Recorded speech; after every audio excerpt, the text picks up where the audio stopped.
even on the West Bank. Why should they sit down? What are they going to get? What do we say? We say no preconditions. Let's sit down and negotiate. And we say Israel wants secure and agreed borders. But you go throughout the territories that you conquered in '67, Mrs. Mayor, and you find Israel digging in a very permanent way. Why should, what possible reason have the Arabs to think that you really intend to go from any of them? People say to us, pull back to the borders of '67, and then there will be peace. We were in the borders of '67, in June in '67, and in May '67. Why was there war? And immediately after the war, we said, let us sit down and negotiate peace. They didn't do it. And we say now, we've been saying it over and over again, let us sit down and negotiate a peace which we say will be with an attempt to have agreed borders. No preconditions, not even Jerusalem? We say no preconditions before we sit down. Nasser will also come with some ideas, and we will come with some ideas. Of course we will. I don't say that when we sit down at the table, we have nothing to negotiate for. Nasser will have nothing to negotiate for. Has there been a single moment since 1967 when you thought that the Arabs were ready to talk? No. Because this is something that must be realized by people in the world, and unless they realize that, there is no understanding of the entire situation. Our quarrel with the Arabs is not a quarrel for a piece of land. It's not for territory. It's not for anything concrete. They just refuse to believe that we have the right to exist at all.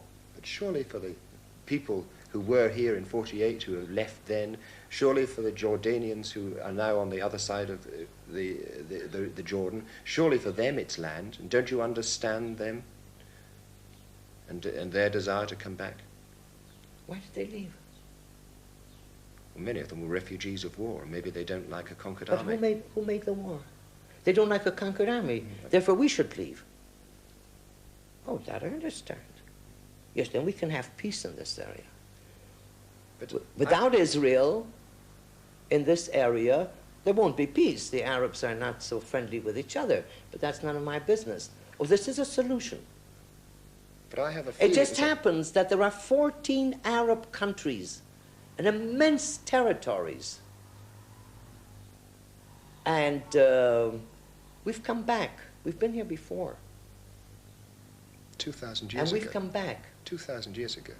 Yes. What did we take away from the Arabs when we came back? We didn't want to live with them in peace. We asked them to leave. We didn't accept the partition of Mr. Churchill in 1922 and the partition of the UN in 1947. We didn't say yes. What difference is there between Arabs who were on this side of the Jordan and the other side of the Jordan? Arabs in the East Bank and the west of the border of the West Bank. I mean, when were Palestinians born? What was all this area before the First World War? When Britain got the mandate over Palestine, what was Palestine then? Palestine was then the area between the Mediterranean and the Iraqi border. You say there is no such thing as East a Palestinian? and West Bank, no. East and West Bank was Palestine. I'm a Palestinian. From 21 until 48, I carried a Palestinian passport. There was no such thing in this area as Jews and Arabs and Palestinians. There were Jews and Arabs. Don't you... I mean, you deny that there was a Palestine Arab people before, but there is now a Palestine liberation movement. The history of liberation movements are that they grow. Won't this one grow and become in fact, your biggest enemy? I don't say there are no Palestinians, but I say there is no such thing as a distinct Palestinian people of all the Palestinians who live in Jordan. Why have the Palestinians in the West Bank become more Palestinians since the 5th of June 67 than they were before? Why didn't they set up a Palestinian country in addition to Jordan? Supposing your premise is right, then what should they have done? They should have set up another independent Palestine and fought from there. They didn't do that. They adopted the fact that they are in Jordan. They've adopted the Jordanian citizens. They are the majority in Jordan. They are in parliament. They are in government. What has happened since? Why have they become more Palestinian conscious since the War of 67?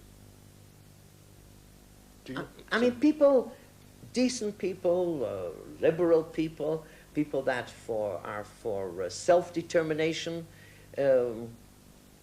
sympathize with Palestinians. Everybody has the right to self-determine except we. We're the only people in the world to whom it is not given the right for self-determination. We have to be, evidently, minorities all over the world, and we have no right for independence. The Arabs are prepared to negotiate with us? Which Arab? Where? When? If you know of an Arab leader, head of state that wants to negotiate with us, by all means, tell us.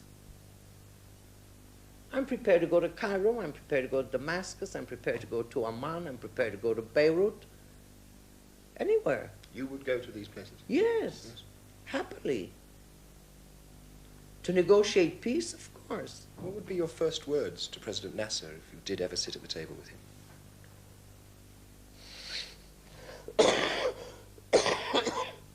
I would say shalom, which means peace.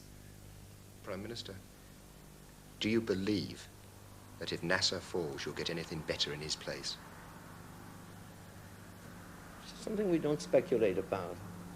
I don't remember exactly that we have had a voice in putting Nasser in where he is, and it's not our business nor within our power to put him out and to put somebody else in. Don't you believe that All I believe is that it can't be worse. No matter who comes in his place, it can be worse.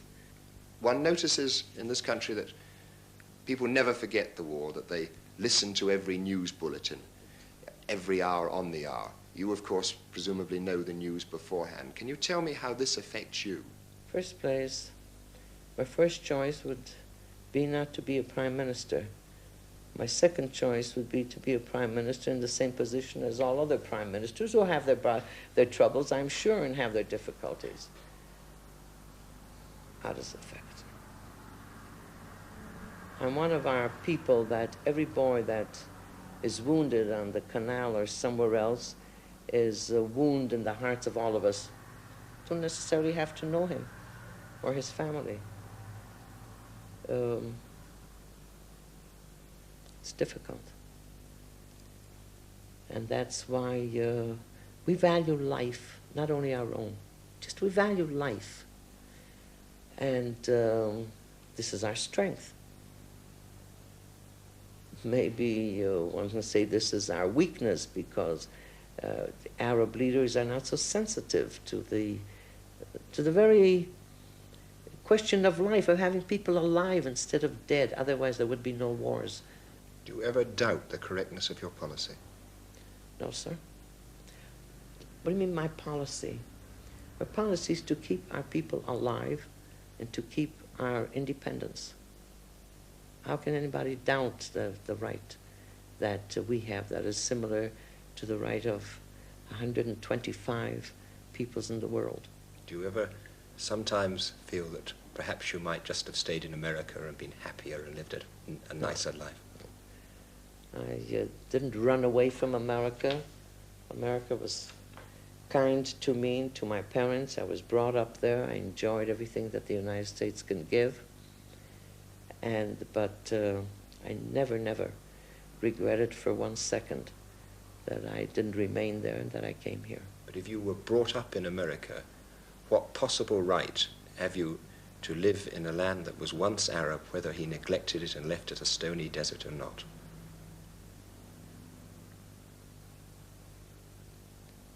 came here, I came to Merhavia when there was nothing there.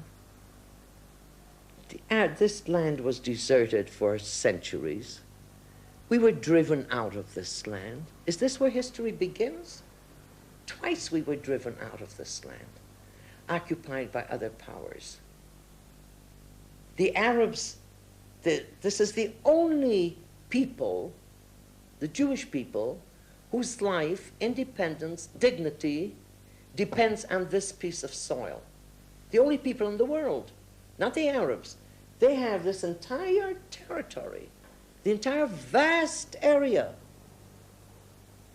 14 independent countries. Isn't time, though, on their side, whatever you do?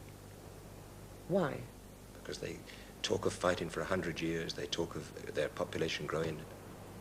Isn't time on their side? I don't believe it.